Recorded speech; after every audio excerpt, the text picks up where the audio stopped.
into the Babylonian Talmud, the written form of that oral tradition which Jesus so bitterly rebuked.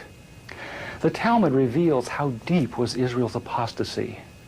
In her beginning, God gave the Hebrews the loftiest, the most upright literature and ethics the world has ever known.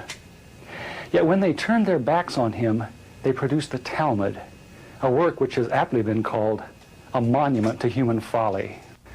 The Talmud also helps us understand the basis for Christ's unflattering descriptions of the Pharisees.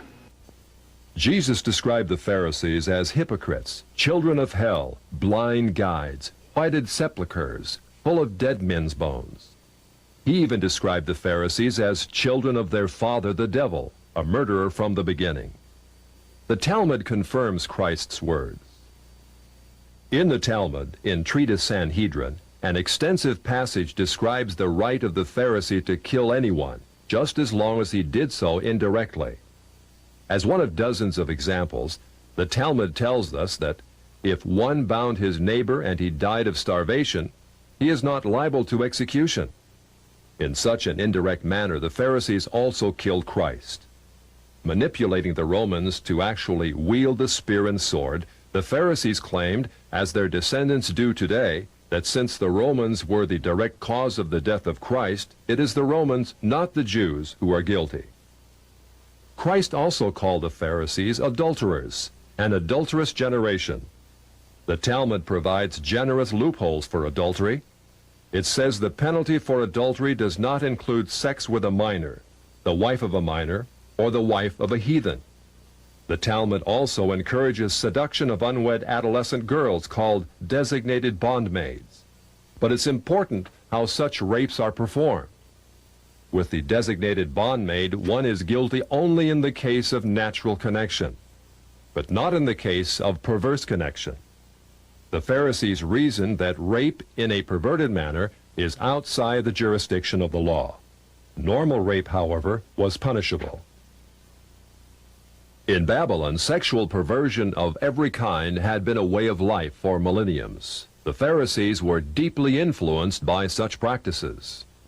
In 3 of the major treatises of the Talmud are found extensive passages which give legal endorsement to seduce and marry 3-year-old baby girls. In fact, many of the greatest rabbis of the Talmud, including Simeon ben Yochai, upheld this privilege.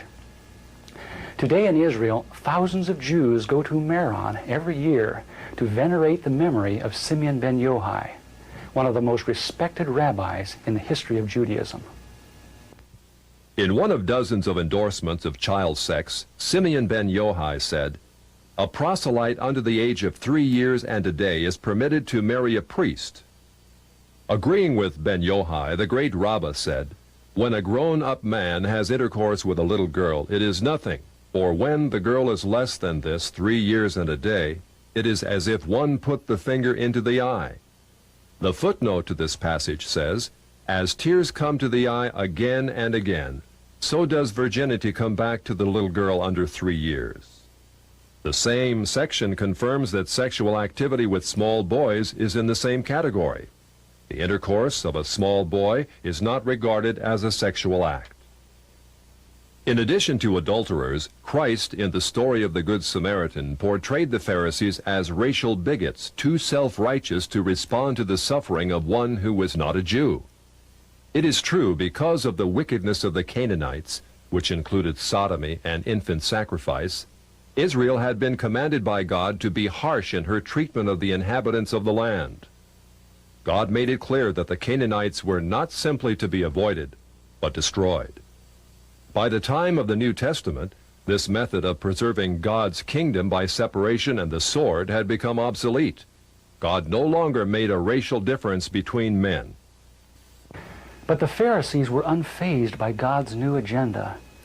The Talmud was finally written down nearly 5 centuries after Christ, yet its critical, even homicidal attitudes toward Gentiles might have been lifted out of the book of Joshua. However, the quickest way to grasp the Talmudic view of Gentiles is not directly from the Talmud, but from the Jewish encyclopedias. If we quote an isolated opinion from the Talmud, a rabbi may quickly object, saying, But that is not the overall opinion of the Talmud. That is not the definitive view. What the Jewish Encyclopedia provides us is a definitive overview of perhaps hundreds of rabbinic statements on any subject, giving us accurate summaries of what the Talmud generally teaches. In its article on Gentiles, the Jewish Encyclopedia begins to define what makes a Jew so different from a Gentile. According to the rabbis, only Israelites are men. Gentiles they classed not as men, but as barbarians. Since Gentiles are not men in the fullest sense, so the Gentile is not a neighbor of a Jew. Further, since Gentile laws were too crude to admit of reciprocity, meaning too crude to be taken seriously, the Gentile was forever beneath the Jew. Gentiles were outlawed by God from the beginning, and thus had no property rights. The Almighty offered the Torah to the Gentile nations also, but since they refused to accept it, he withdrew his shining legal protection from them and transferred their property rights to Israel, who observed his law. Since the Talmud outlawed the child, or issue of a Gentile, as that of a beast, a Gentile had as little legal rights in a Jewish court as did an animal. The Talmud states that if a Gentile sue an Israelite, the verdict is for the defendant, the Israelite. Conversely, if the Israelite is the plaintiff, he obtains full damages. Because the Talmud conspires against Gentiles, if a Jew was ever caught telling a Gentile what the Talmud really says, such a person deserves death. So vile was the nature of a Gentile that the great Simeon ben Yohai said, "The best among the Gentiles deserves to be killed. The best of snakes ought to have its head crushed." Jews, however, are exalted beings in the Talmud, worthy of praise. Christ described the Pharisee who blessed himself, saying, "I thank thee, Lord, that I am not as other men." An eminent Talmudic rabbi says the same. "Blessed be thou, who hast not made me a Goy, or Gentile." There is a special antagonism